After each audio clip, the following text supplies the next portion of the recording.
passed around the state ahead of the recall election. But not everyone is happy with who's showing up at the polls. Shelley Walcott joins us live now from the newsroom to explain.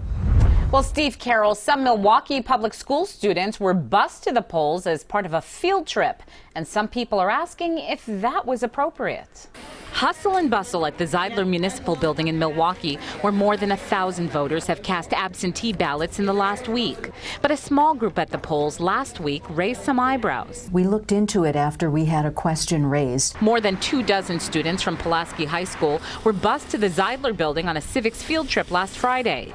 But they weren't there just to observe the political process. Several of the kids went ahead and voted. Teachers can schedule, and some did, in this case at Pulaski, a trip that would allow kids to vote for the first time. But not everyone is happy about that. We received this letter from someone who witnessed the Pulaski kids voting and asked, should that be happening during school hours on the taxpayer dollar?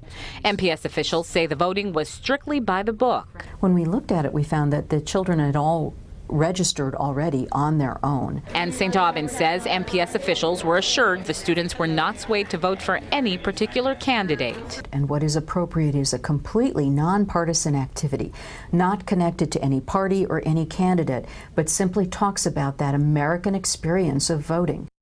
So has this happened before? Well, St. Aubin tells us it's not clear if any MPS schools have participated in voting on a field trip in the past.